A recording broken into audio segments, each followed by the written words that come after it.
If you're still in school, promise me one thing. Never stay after hours alone. The 3 stories you're about to hear, they happened in real schools to real students. And every single one started as a normal day. Until it wasn't. Make sure the lights are on, because story number 3, that one still doesn't make sense. It was 2009. A sophomore named Daniel stayed late for a history project.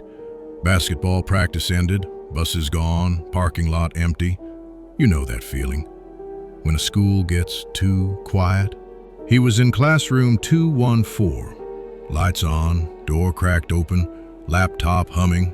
Normal, until a chair scraped in the hallway. He froze. Probably a janitor. That's what he told himself. Then it happened again. Closer. He stood, walked to the door, looked through the window. Nothing. Just lockers, still air. So he shut the door, locked it, just in case. 10 minutes passed, then the doorknob moved, slowly, not shaking, turning, like someone testing it. Daniel didn't breathe. No knock, no voice, just the handle moving back and forth. He whispered, "Hello?" Silence. Then 3 slow knocks. He grabbed his phone. No signal, which made no sense. He'd had full bars all afternoon. The knocking stopped. The hallway went dead quiet. After what felt like forever, he unlocked the door, opened it. Empty hallway, but the chairs stacked outside. They were no longer stacked. They were lined up, perfectly straight, facing his door, like an audience. Security checked the footage. No one in that hallway for over an hour. Daniel graduated years ago. He still won't step inside a school building after dark. 2017, middle school in Ohio. Students walk into English class. Immediately, something feels off. Their teacher's gone. In her place, a substitute. That's normal. What wasn't normal, she didn't introduce herself, didn't smile, didn't sit. She just stood there, holding a clipboard, and started attendance. But instead of "here," she told them to say, "present and aware." Weird. But middle schoolers shrug, until she called a name not on the roster. Emily R. Silence. She said it again. Emily R. One student finally said, "There's no Emily here." The substitute slowly looked up. She was here yesterday. The room went cold, because the day before, a student named Emily Rogers from another grade had died in a car accident. The substitute kept reading, but now she wasn't looking at the clipboard. She was staring at the back corner of the room, like she was reading off the wall. The bell rang. Students rushed out. By last period, administration showed up. Complaints flooded in.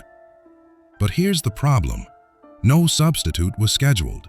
No one signed in. And security footage showed the classroom door opened. Students walked in. No adult ever entered. The district never explained it. And that class, they still talk about her, like she was never supposed to be there. This one's recent. High school in California. 4th period. The intercom clicked on. Normal. Announcements happen all the time. But instead of the principal, there was breathing. Slow. Close. The class laughed. Someone joked he forgot to mute. Then the breathing stopped, and a voice said, "Don't look behind you." The room went silent. One student laughed nervously, turned around anyway. Nothing there. The intercom clicked off. The teacher called the office. They swore they made no announcement. Maintenance checked the system. No access logs, no tampering. But here's what made it worse. The message didn't play school-wide. Only 3 classrooms heard it. All 3 located above an old stairwell, sealed off since the 1980s.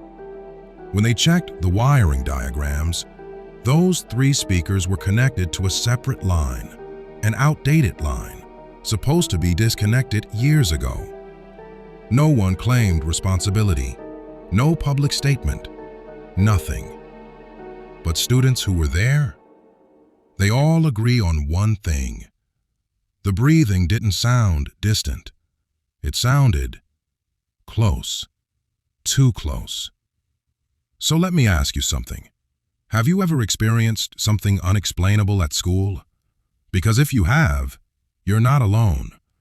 Drop your story below, and if you want 3 more true school horror stories, even darker than these, subscribe. Just maybe, don't watch the next one alone.